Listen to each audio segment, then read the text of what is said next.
First ഞാനത് പറയാം. First ഞാൻ ചെയ്യുന്നത്, ഇതിനകത്ത് ഞാൻ ഇംപ്രസ്ഡ് ആയിട്ട് ഈ കോഴ്സ് ചേർന്ന് പഠിക്കാൻ തീരുമാനം എടുത്ത് അഡ്വർടൈസ്മെന്റ് ഞാൻ ഇതിന്റെ ഫസ്റ്റിൽ ഇടുന്നുണ്ട്. അത് കഴിഞ്ഞിട്ടായിരിക്കും ബാക്കി കാര്യങ്ങളൊക്കെ വരുന്നത്.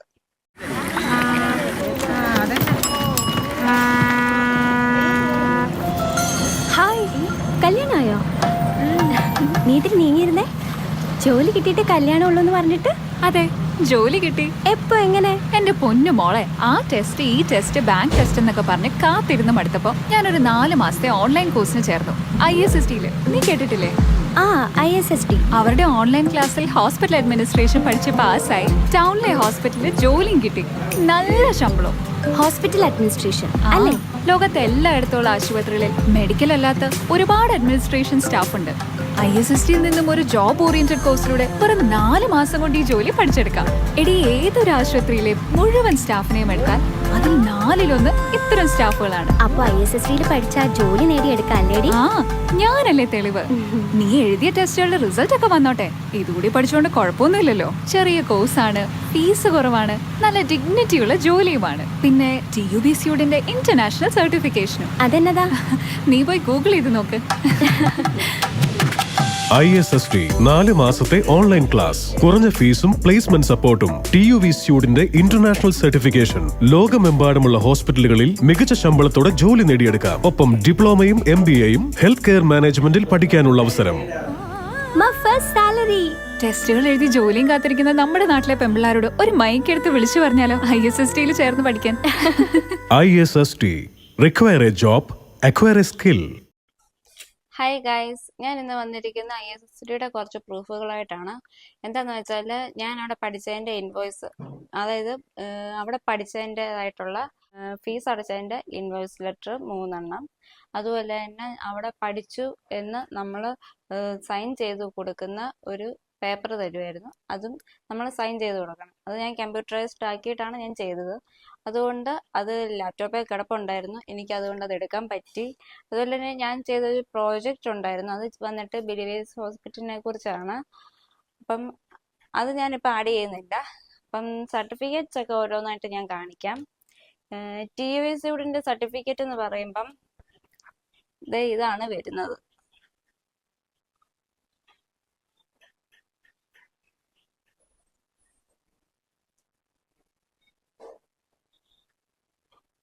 ജസ്റ്റ് ഒന്ന് ഞാൻ വായിച്ചു കേൾപ്പിക്കാം. സർട്ടിഫിക്കറ്റ്.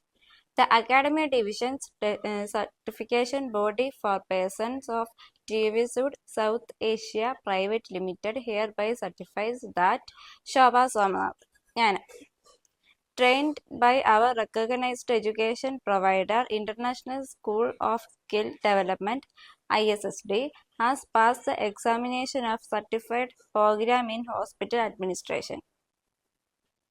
പിന്നെ അതിൻ്റെ കാര്യങ്ങൾ എഴുതിയേക്കുന്നത്, this examination was held at electronically on 18th February 2022.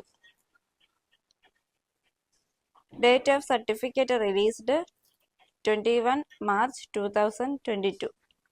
അങ്ങനെ ഇതായിട്ടാണ് എനിക്കിത് കൊറിയർ വഴിയാണ് ഈ സർട്ടിഫിക്കറ്റ് വന്നത്. ഇനി രണ്ടാമത്തെ സർട്ടിഫിക്കറ്റ് എന്ന് പറയുന്നത് ISSTയുടെ തന്നെയാണ്. നമ്മൾ ട്രാൻസ്ക്രിപ്റ്റ് അപ്ഗ്രേഡ്സ്, അതായത് നമ്മൾ മാർക്ക് ലിസ്റ്റ്, ഇതാണ് എൻ്റെ മാർക്ക് ലിസ്റ്റ്.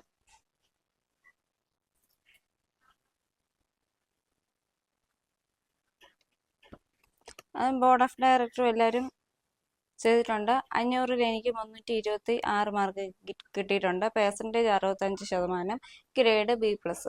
അതുപോലെ തന്നെ വേറൊരു സർട്ടിഫിക്കറ്റ് ഉണ്ട്. അതും അവിടെ പഠിച്ചതായിട്ടാണ്. സർട്ടിഫിക്കറ്റ് ഇൻ ഹോസ്പിറ്റൽ അഡ്മിനിസ്ട്രേഷൻ, ഇതാണ്.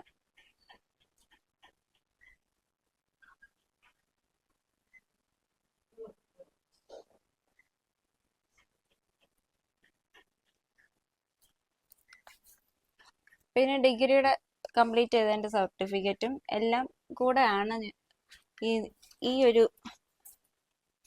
വലിയ ഫയലിൽ കൊണ്ട് നടക്കുന്നത്. അപ്പം ഇതും കൊണ്ട് ഞാൻ എവിടെയൊക്കെ പോയോ അവിടെയൊക്കെ ജസ്റ്റ് ഈ ISSDയുടെ സർട്ടിഫിക്കറ്റ് ഒന്ന് വാങ്ങിച്ചാരും നോക്കുക പോലും ചെയ്തിട്ടില്ല. ഇവിടെ നമ്മുടെ കേരളത്തിലാണെങ്കിലും നമുക്ക് പ്ലേസ്മെന്റ് ഉണ്ട്, ഇത്ര രൂപയാണ്. അപ്പൊ ഈ TUV സൂഡിന്റെ സർട്ടിഫിക്കറ്റ് വെച്ച് നമുക്ക് എന്ത് ഗ്യാരണ്ടി ആണുള്ളത് ജോബ് കിട്ടുന്നത്? 100% പ്ലേസ്മെന്റ് എന്നും പറഞ്ഞില്ല അവര് പറയുന്നത്. എത്ര പേർക്ക് ജോലി കിട്ടി?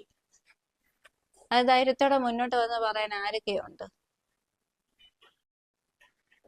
ഫസ്റ്റ് നമ്മൾ ഈ കോഴ്സിന് ചേർന്ന് കഴിയുമ്പം ഭയങ്കര ഒലിപ്പീരെന്ന് വെച്ചാൽ ഭയങ്കര ഒലിപ്പീര. ഇന്നൊരു ഡേറ്റ് വരും നമുക്ക് ഫീസ് അടയ്ക്കാൻ വേണ്ടിയിട്ട്. ഞാൻ ഇൻസ്റ്റാൾമെന്റ് ആയിരുന്നു എന്ന് ഓൾറെഡി പറഞ്ഞായിരുന്നു. അപ്പം ആ ഡേറ്റ് വന്നിട്ട് ആ ഡേറ്റിനുള്ളിൽ നമ്മൾ അടയ്ക്കുക. അപ്പം അങ്ങനെ അടയ്ക്കാൻ വരുമ്പോഴത്തേക്കും ഒരു ദിവസം ഒന്ന് തെറ്റിപ്പോയി, അതായത് 2 ദിവസം തെറ്റിപ്പോയി കഴിഞ്ഞാൽ അവരുടെ സൗണ്ടിന്റെ ടോൺ തന്നെ അങ്ങ് മാറുക. നിങ്ങൾ എന്താ പൈസ അടയ്ക്കാത്ത? വെറുതെ പഠിക്കാനാണോ ഇങ്ങോട്ട് വന്നത്? പൈസ അടയ്ക്കാതെ പഠിക്കാനാണോ ഇങ്ങോട്ട് വന്നത് എന്നൊക്കെ പറഞ്ഞ് ഞങ്ങൾ സംസാരം തുടങ്ങും. അതൊന്നും എനിക്കന്ന് റെക്കോർഡ് ചെയ്യാൻ പറ്റിയില്ല. ഞാൻ ശരിക്കും അങ്ങ് വിശ്വസിച്ചു പോയി ഇത് പഠിച്ച് എനിക്ക് ജോലി കിട്ടുമെന്ന്. ആ പരസ്യത്തിൽ പറയുന്ന പോലെ തന്നെ അവര് മനക്കോട്ട കെട്ടുന്ന പോലെ തന്നെ നമ്മളും കുറെ മനക്കോട്ട കിട്ടുകയായിരുന്നു. അത് കഴിഞ്ഞിട്ട് പിന്നെ വന്നിട്ട് ഹോസ്പിറ്റലില് മൈക്രോ ലാബിലാണ് പിന്നെ വേറെ സെക്ഷൻ വരുന്നത്. വിളിച്ച് കുറെ കഴിയുമ്പോഴത്തേക്കും ടൈപ്പിസ്റ്റ് ആയിട്ട് റേഡിയോളജിസ്റ്റിന്റെ അടുത്തിരുന്ന് അവർ സ്കാൻ ചെയ്യുമ്പോൾ പറയുന്നതൊക്കെ ടൈപ്പ് ചെയ്യാൻ വേണ്ടിയിട്ട് റേഡിയോളജിസ്റ്റിന്റെ ഒരു വേക്കൻസി. അതിന് തന്നെ പന്തളത്തുനിന്ന് മാവേലിക്കരയെന്നുമൊക്കെ എത്രയോ പിള്ളേരാണ് വരുന്നത്. അവരെയൊക്കെ എടുക്കുന്നുണ്ടോ? അതും ഇല്ല. സാധാരണ നമ്മളിപ്പോ ദുബായിലൊക്കെ ജോലിക്ക് പോയി കഴിഞ്ഞാൽ ഒരു 1000 പേര് വന്നു കഴിഞ്ഞാൽ അതിൽ ഒരു 10 പേരെ എടുത്തു. ആ ഒരു രീതിയാണ് അവിടെ. പക്ഷെ ഇവര് പറയുന്ന ഈ അഡ്മിനിസ്ട്രേഷൻ ക്ലർക്ക്, അസിസ്റ്റന്റ്, അങ്ങനെ അഡ്മിൻ സെക്ഷനിലേക്ക് ഒരാളെയോ ഇതുവരെ എടുത്തിട്ടില്ല. പരസ്യമുണ്ട്, പക്ഷെ ആ പരസ്യത്തിൽ പറയുന്ന വ്യക്തികള് നേരിട്ട് വന്ന് പറയാൻ പറ്റുമോ ഇത് ഞാൻ അവിടെ ശരിക്കും ജോലി ചെയ്തിരുന്നു എന്നുള്ളത്? മൊത്തം ഹോസ്പിറ്റലിലായിരുന്നു ഫസ്റ്റ് എൻ്റെ ഇന്റർവ്യൂ. അത് കഴിഞ്ഞിട്ട് രണ്ടാമത് എനിക്ക് കിട്ടിയത് അമിത വർഗീസ് എന്ന് പറയുന്ന പേര് കേട്ട ഐ സ്പെഷ്യലിസ്റ്റ് ഡോക്ടറിന്റെ ഒരു ഹോസ്പിറ്റലിൽ. അവിടെ ഡേറ്റ എൻട്രി ക്ലർക്ക് ആയിട്ടായിരുന്നു കിട്ടിയത്. എനിക്കും വേറൊരു കുട്ടിക്കും അവിടെ തന്നെയാണ് ഞങ്ങൾക്ക് കിട്ടിയത്. ഞങ്ങൾ 3 പേരുണ്ടായിരുന്നു. ഒരാൾ മെഡിക്കൽ റെക്കോർഡ്സിൽ എന്നെയും ഫസ്റ്റ് ഒന്ന് പഠിപ്പിക്കാൻ വേണ്ടിയിട്ട് അവിടെ കയറ്റി. എന്താണെന്ന് വെച്ചാൽ സ്കാൻ ചെയ്യുമ്പോൾ ഉള്ള ഓരോന്നിനും ഓരോ സെക്ഷനായിട്ട് ഓരോ പേര് തിരിച്ചിട്ടുണ്ട്, അത് മനസ്സിലാക്കാൻ വേണ്ടിയിട്ട്. അത് കഴിഞ്ഞിട്ട് പിന്നെ മാമിൻ്റെ വീട്ടിലോട്ട് മാറ്റി. ചെറിയ ഫ്ലാറ്റാണ്, അവിടെ ചെല്ലുക, 7 മണിക്ക് കയറണം, വൈകിട്ട് 6 മണിയാകുമ്പോൾ ഇറങ്ങാം. ആദ്യത്തെ മാസം നമുക്ക് സാലറി ഇല്ല, അത് പ്രൊബേഷൻ പീരീഡ് ആണ്. ആ സമയത്ത് ആദ്യത്തെ 3 മാസം നമുക്ക് സാലറി ഇല്ല. ആദ്യത്തെ പോയിട്ട് അത് പോയി കിട്ടിയില്ല. പിന്നീട് എനിക്ക് സീഷന്റെ ചെറിയൊരു ഇതുണ്ടായിരുന്നു. ഒത്തിരി നേരം ടെൻഷൻ അടിച്ച് പെട്ടെന്ന് ചെയ്യണല്ലോ എന്ന് അങ്ങനെ പറഞ്ഞുകൊണ്ടിരുന്ന സമയത്ത് ചെറുതായിട്ട് എനിക്ക് അവിടെ ചെന്ന് നിന്നു. അപ്പോഴത്തേക്ക് എൻ്റെ കൂടെയുള്ള കൊച്ചിനങ്ങ് ഭയങ്കര പേടിയായിപ്പോയി. ഈ സിനിമയ്ക്കകത്ത് കാണുന്ന രീതിയിലൊന്നും ഫിക്സ് വന്നിട്ടും ഇല്ല. പിന്നെ അവര് പേടിച്ച് വിളിച്ച് പറഞ്ഞ് അങ്ങനെ അവിടുന്ന് ഞാൻ റിസൈൻ ചെയ്ത് മാറി. അത് കഴിഞ്ഞിട്ട് കല്ലിശ്ശേരി കയറിയപ്പോൾ ഞാൻ ഈ സർട്ടിഫിക്കറ്റും കൊണ്ട് ചെന്നു. മാം, എനിക്ക് എന്തെങ്കിലും ഡിഗ്രി ഉണ്ട്, അന്ന് ഈ സർട്ടിഫിക്കറ്റ് വെച്ച് എന്തേലും ഒന്ന് എവിടെയെങ്കിലും ഫ്രണ്ട് ഓഫീസിലെങ്കിലും ഒന്ന് കിട്ടുമോ എന്ന് ചോദിച്ചു. ഇല്ല, അവിടെ അത് തന്നെ കിട്ടത്തില്ല. അങ്ങനെ അവിടെ ജോലി ചെയ്തു. കുറച്ചുനാൾ കഴിഞ്ഞപ്പം അവിടെയും സാലറി 10 രൂപയാണ്. അവിടെ ഇതുപോലെ തന്നെ 7 മണിക്ക് കയറുക, വൈകിട്ട് 5 മണിയാകുമ്പോൾ ഇറങ്ങുക, പിന്നെ നൈറ്റ് ഷിഫ്റ്റ്. അങ്ങനെ അവിടെ വെച്ചും എനിക്ക് അസുഖം വന്നിട്ടുണ്ടെങ്കിൽ പോലും എന്നെ അവർ കൂടുതൽ സപ്പോർട്ട് ചെയ്യുകയാണ് ചെയ്തിട്ടുള്ളത്. അതേസമയം ഇന്ന അസുഖം ഉണ്ട് എന്നും പറഞ്ഞുകൊണ്ട് തെള്ളി മാറ്റി ഒരു നികൃഷ്ട ഒരു ഇതുപോലെ പിടിച്ചു മാറ്റി നിർത്തുകയൊന്നും ചെയ്തിട്ടില്ല.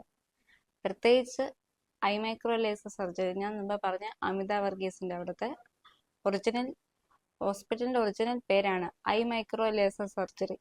അവിടുത്തെ HR സരിത മാം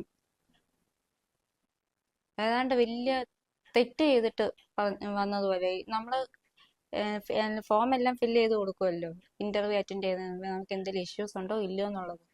അതായത് ന്യൂറോ ഇഷ്യൂ ഇന്ന ഇഷ്യൂ ആണെന്നുള്ളത് ഞാൻ എഴുതി വെച്ചിട്ടുണ്ടായിരുന്നു. അവര് ശ്രദ്ധിക്കാതെ ഇന്റർവ്യൂ എടുത്ത് അങ്ങനെ എടുത്തു. അതിന്റെ പേരിൽ അവര് വഴക്ക് കേട്ടു എന്നൊക്കെ പറഞ്ഞുകൊണ്ട് ഭയങ്കര ഫയറിങ് ആയിരുന്നു എന്നോട്. അതേസമയം ഇവിടെ കല്ലിശ്ശേരിയിൽ അവരെന്നെ സപ്പോർട്ട് ചെയ്തു. ആവശ്യമില്ലാതെ ടെൻഷൻ അടിക്കണ്ട, ആവശ്യമില്ലാതെ പേടിക്കണ്ട, വർക്ക് ചെയ്യാൻ പറ്റുന്ന രീതിയിൽ ചെയ്താൽ മതി. അതുകൊണ്ട് എനിക്ക് ER-ലൊന്നും അധികം നിൽക്കേണ്ടി വന്നിട്ടില്ല. ഞാൻ കൂടുതലും നിന്നിട്ടുള്ള ലേബർ റൂമിലായിരുന്നു, ഗൈനിക് വാർഡിലായിരുന്നു. പിന്നെ നമുക്ക് എന്തെങ്കിലും ഒരു അത്യാവശ്യം വന്നാൽ അവിടെ എല്ലാവരും സഹായിക്കാനുണ്ട്. ഇവിടെ അത്ര അങ്ങനെ ഇതൊന്നും ഇല്ലായിരുന്നു.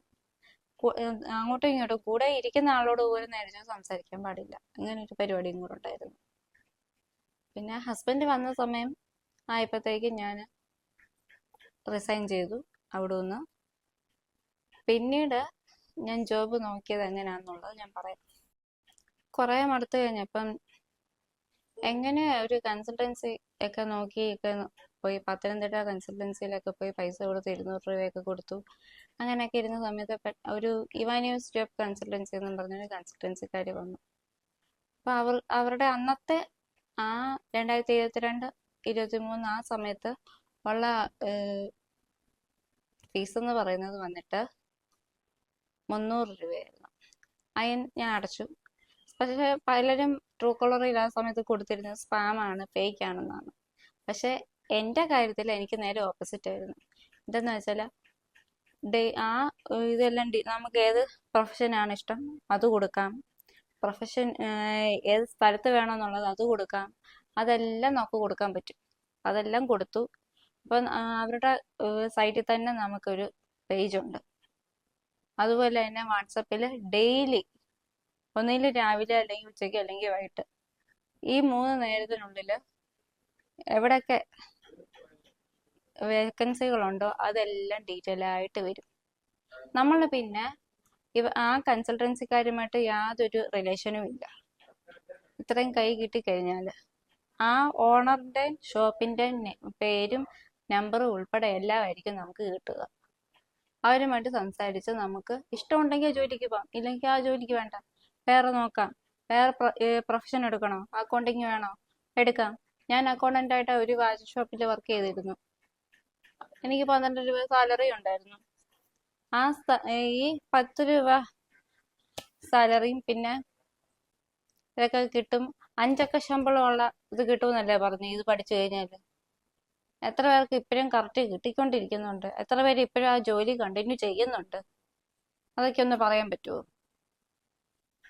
ഞാൻ വീണ്ടും വീണ്ടും വീണ്ടും ആവർത്തിച്ച് പറയാണ്, ആരും ഇനി ISSD പോയി ഹോസ്പിറ്റൽ അഡ്മിനിസ്ട്രേഷൻ പഠിക്കരുത്. ISSDയിലെ കാര്യം മാത്രമേ എനിക്കറിയത്തുള്ളൂ. ബാക്കിയുള്ള ഇൻസ്റ്റിറ്റ്യൂഷനിലെ 6 മാസത്തെ കോഴ്സ് അല്ലെങ്കിൽ 4 മാസത്തെ കോഴ്സിനെ കുറിച്ചൊന്നും എനിക്കറിയത്തില്ല. ISSDയിൽ ഇങ്ങനെയാണെങ്കിൽ ബാക്കിയുള്ള ഇൻസ്റ്റിറ്റ്യൂഷനിൽ എങ്ങനെ ആയിരിക്കണം എന്നുള്ളത് ഞങ്ങൾക്ക് ആലോചിച്ചാൽ മനസ്സിലാവുമായിരിക്കും. പഠിച്ചു കഴിഞ്ഞാൽ നമ്മുടെ പൈസ പോകുമെന്നല്ലാതെ വലിയ ഗുണമൊന്നും ഇല്ല.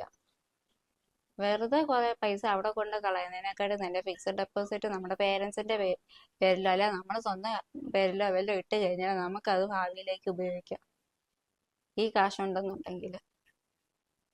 ഇത് ഞാൻ അന്ന് പഠിച്ചത് എൻ്റെ ഡെലിവറി കഴിഞ്ഞിട്ട് ഈ പോസ്റ്റ്മോർട്ടം ഡിപ്രഷൻ വരുന്ന ആ ഒരു ടൈമിലാണ്. എന്നെ അന്ന് സപ്പോർട്ട് ചെയ്തത് എൻ്റെ പേരൻസ്, എൻ്റെ ഹസ്ബൻഡ്, ചേട്ടായിയാണ് ഏറ്റവും കൂടുതൽ എനിക്ക് സപ്പോർട്ട് ചെയ്തത് പഠിക്കാനായിട്ട്. ഇനിയിപ്പോൾ ആണേലും ഇപ്പം സെക്കൻഡ് പ്രഗ്നൻസി, ഇതിപ്പോൾ 7 മാസമായി. ഇതിപ്പം ഡെലിവറിയൊക്കെ അടുത്ത് വരിക. ഡെലിവറിയൊക്കെ കഴിഞ്ഞ് വെച്ചിട്ട് ഇനി എനിക്ക് ഈ നേരത്തെ പഠിച്ച GST സംതിങ് ഇതൊന്നും ഇല്ലായിരുന്നു ഞാൻ പഠിച്ച സമയത്ത് സാപ്പിനകത്ത്. അപ്പം എനിക്കതൊന്നും കൂടെ പഠിച്ചാൽ കൊള്ളാമെന്നുണ്ട്. അത് പഠിച്ചിട്ട് എവിടെയെങ്കിലും കയറണം. ഇവാനിയോസ് ജോബ് കൺസൾട്ടൻസി വഴി തന്നെ നല്ല രീതിയിൽ എവിടെയെങ്കിലും ജോലിക്ക് കയറുക. ഇനിയിപ്പോൾ അതേ ഉള്ളൊരു വഴി. അതുകൊണ്ട് പ്ലീസ് എല്ലാവരോടും പറയാണ്, ISSDയിൽ നിങ്ങൾ പോയി പഠിക്കരുത്. പഠിച്ചു കഴിഞ്ഞാൽ നിങ്ങൾക്ക് ജോലി ഉറപ്പായിട്ടും കിട്ടത്തില്ല. ചോദിക്കുവാണെങ്കിൽ അവർ പറയും 1 ടൈം പ്ലേസ്മെന്റ്, ഇങ്ങനെയൊക്കെ പറഞ്ഞ് ഓരോന്നും പറഞ്ഞ് ഒഴിഞ്ഞു മാറത്തേ ഉള്ളൂ. വെറുതെ കാശ് പോകും. പോയി പഠിക്കരുത്.